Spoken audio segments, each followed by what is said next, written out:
We're in week 2 of Go to Discipleship, and we're talking about this story. This story will be the first one for conversation this week. And so I want to help kind of, again, frame the conversation and talk a little bit about the context, the setting in which it happens, and explain a little bit more about what's going on with these different people in it to help the conversation move along as helpfully as possible. So one thing that's important to know about this story is that Jesus tells it in a specific place, a specific time, to a specific person. And who he tells it to and why he tells it to them is very interesting. He tells it to an expert in religious law, a lawyer. Okay, they didn't try cases in legal court. This was a guy who knew what the law of Moses said, the law of God, the Bible said about how we treat other people. He knew it in and out. He stands up to test Jesus and he asks him this question: Teacher, what must I do to receive eternal life? And Jesus says, well, what does the law of Moses say? How do you read it? And the guy says, well, you must love the Lord your God with all your heart, all your soul, all your strength, and all your mind, and love your neighbor as yourself. Jesus says, right. Do this, you will live. Now, the guy could have stopped there. Okay, I'm going to go off and love God, love my neighbor as myself, and that'll be that. Good deal. But he asks a follow-up question to justify his actions. He said, who is my neighbor? And then Jesus tells this story.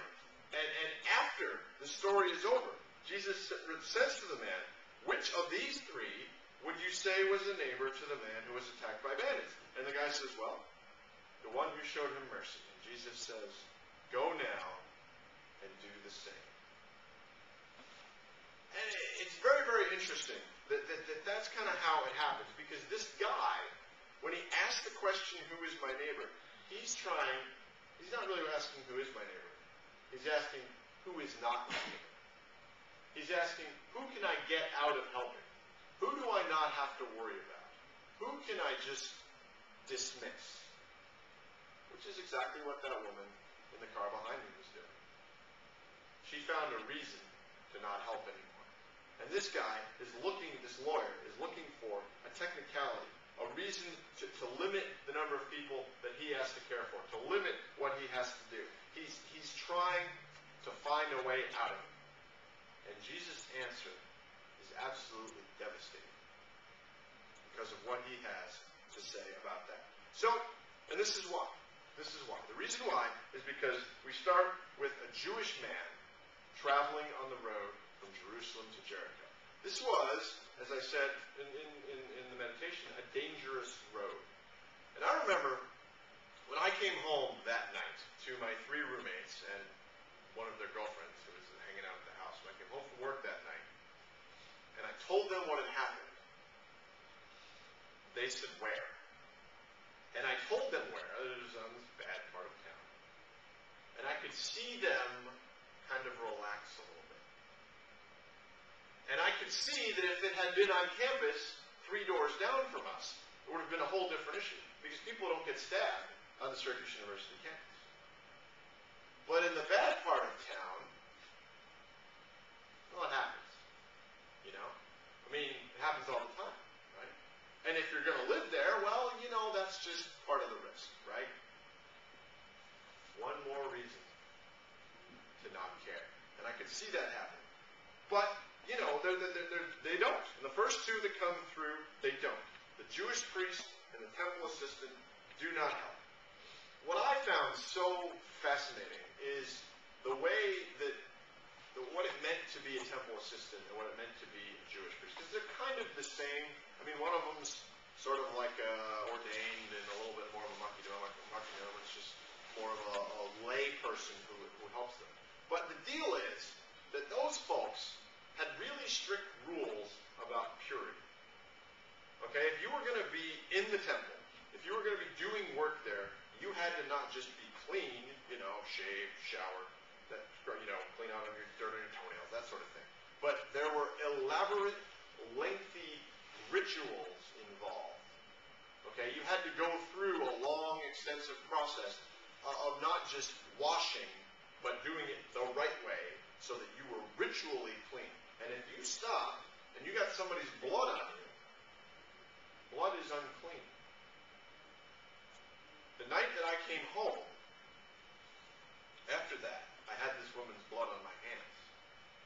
And I remember it to this day, and I'll never forget it. And I remember washing it off. And these guys would have had to go through so much more in the washing, in the cleaning, in the cleansing. If the priest had stopped, he wouldn't just have had a physical mess, he would have had a spiritual mess that required ritual cleaning. The temple assistant, same deal. The point is that this was a serious inconvenience for them. Okay? For them to stop and help would have cost them a lot of different things. It would have cost them time. It would have cost them money. It would have cost them their ritual cleanliness that they had to work hard to get. But you see, they know the law. Just like this lawyer. They know the law with perfect clarity. It's so simple. This lawyer was just able to just spout it up. They know, Jesus knows, the lawyer knows, that they were supposed to stop and help. It had been established for years and years, a long time. Everybody knew that the law of Moses in the Torah regarding helping your neighbors, loving your neighbors, that it didn't just apply to Jews. It applied to everyone. They all knew that they had a responsibility to stop. And yet they don't. And the Samaritan comes along.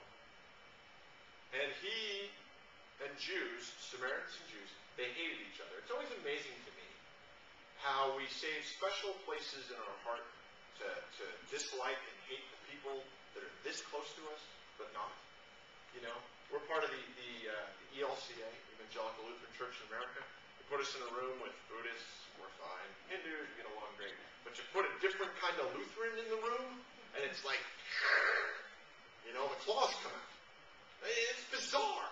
But for some reason, we save a special place in our heart to hate the people that should be just like us, but aren't. And that's what Samaritans and Jews were. They were almost exactly the same, but they had just enough differences to really hate each other. And just enough history and bad blood and things that had gone on in the past that they hated each other. And so, when the Samaritan comes along, in the story, when the lawyer hears it,